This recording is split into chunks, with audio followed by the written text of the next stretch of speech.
Hello friends. आज का मेरा टॉपिक आपने देख ही लिया होगा कि कोविड की वैक्सीन कैंसर पेशेंट के लिए ज़रूरी है कि नहीं, उनको लगवानी चाहिए कि नहीं।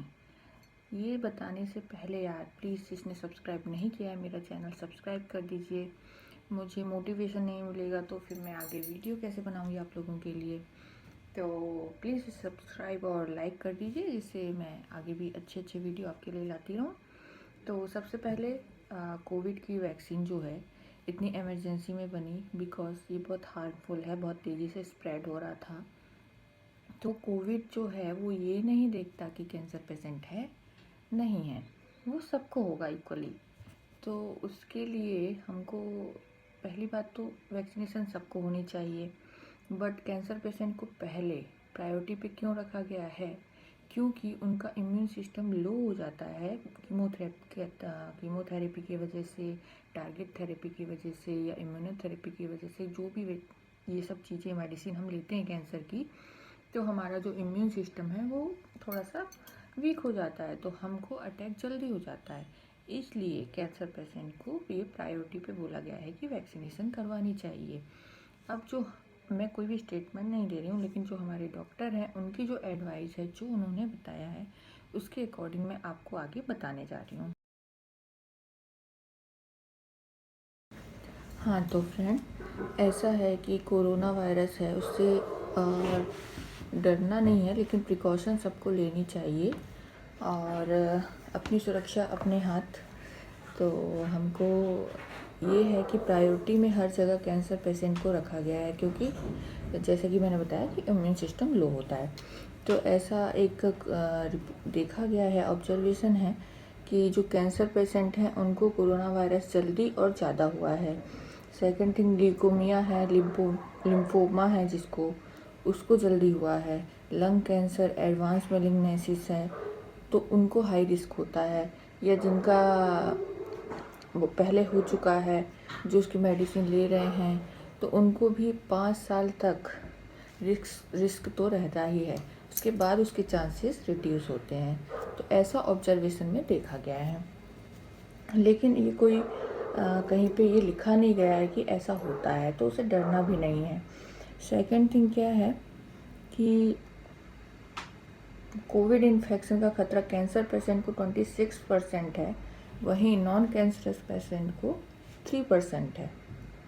आप देख लीजिए, है ना। तो लेकिन स्टडी में ऐसा नहीं है, ऑब्जर्वेशन है। दूसरी तरफ क्या है कि इसके डर से लोग, अगर आपको सिम्टम भी हो रहे हैं कोई कैंसर की, कोई से लग रहा है कहीं पे, लेकिन नहीं जाते स्क्रीनिंग कराने कि कहीं हमको कोरोना ना हो जाए, कैंसर से नहीं तो हम कोरोना से मर जाएंगे। तो ऐसा मत करिए बिल्कुल भी, क्योंकि अगर डिले हुआ तो आप ऐसे ही मर जाएंगे।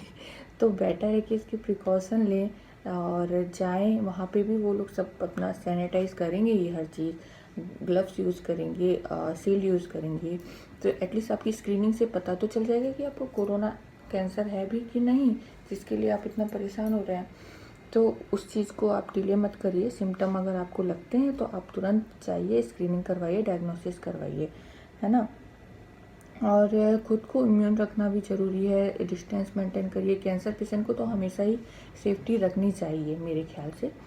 तो अब ये है कि कब वैक्सीन लगवानी चाहिए, किसको लगवानी चाहिए और किन देशों ने क्या उसको प्रायोरिटी पे रखा हुआ है, वो मैं आपसे डिस्कस करने वाली हूँ।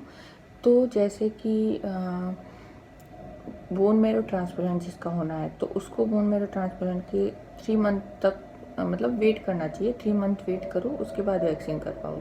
जिसकी कीमोथेरेपी चल रही है तो उसका जो WBC और RBC लो हो जाता है, तो वो न्यूट्रोफिन मतलब कवर अप होने के बाद करवाना बेटर है, जैसे आपकी डॉक्टर एडवाइस करें वैसा। और जिसको कीमोथेरेपी करवाने वाले हैं तो वो कीमोथेरेपी स्टार्ट होने से पहले लगवा लीजिए, ताकि बाद में वो प्रॉब्लम नहीं होगी WBC वगैरह की। तो मतलब तब, क्योंकि वीक हो जाते हैं ना, तो फिर ये लगवाने में थोड़ा सा प्रॉब्लम हो जाता है, इसलिए ऐसा हमारे डॉक्टर की एडवाइस है। और अगर किसी का ऑपरेशन होने वाला है, तो अगर ऑपरेशन को डिले कर सकते हैं तो वैक्सीन लगवाइए, फिर ऑपरेशन करवाइए। डिले नहीं कर सकते हैं तो ऑपरेशन करवाइए, फिर वैक्सीन लगवाइए। और 60 एबव एज को तो प्रायोरिटी लेवल पे लगवा ही लेना चाहिए। कैंसर पेशेंट जो 60 से एबव हैं उनको तो कैसे भी, और जिनकी टारगेट थेरेपी, इम्यूनोथेरेपी या लंबे टर्म का कुछ इलाज चल रहा है तो उनको तो वैक्सीन लगवानी चाहिए अपने डॉक्टर से एक बार, क्योंकि हमको फॉर्म तो डॉक्टर से ही साइन करवाना पड़ेगा। तो आपके डॉक्टर तो एडवाइस करेंगे ही, बट लगवाना सबको चाहिए। किसको कब लगवाना चाहिए मैं वो बता रही हूँ। और किस कंट्री में क्या प्रायोरिटी लेवल है वो आप देखिए कि WHO ने कैंसर पेशेंट की वैक्सीन लगवाने को फेज़ 2 में रखा है। मतलब पहले doctor, nurse, government servant, then cancer patient को लगवानी है।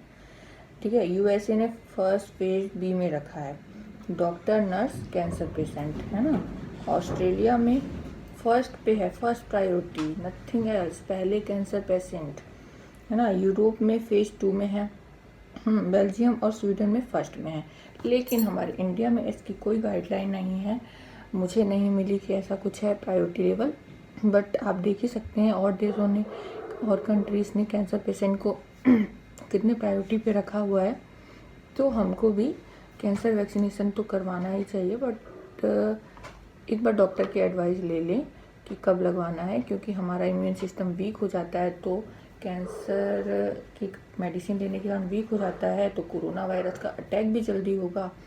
प्लस वैक्सीनेशन करवाने पे जो उसके साइड इफ़ेक्ट कुछ लोगों को हो जाते हैं तो उसको झेलने के लिए भी इम्यून सिस्टम स्ट्रांग होना चाहिए। तो इसलिए मैं कहती हूँ कि एक बार डॉक्टर की एडवाइस लीजिए, लेकिन लगवाइए ज़रूर, सबको लगवाना ज़रूरी है। और इसके बारे में मैं जो भी है मैंने सर्च किया है वो आपको बता रही हूँ, है ना। बाकी तो बस यही है कि बोन मैरो वालों को 3 मंथ का वेट करना चाहिए। और ठीक है, ल्यूकेमिया वगैरह है तो उनको थोड़ा सा रिस्क फैक्टर ज़्यादा होता है तो उनको भी डॉक्टर की सलाह से ले लेना चाहिए। बाकी thank you friends, thank you so much, please subscribe my channel और and spread my video. Thank you so much.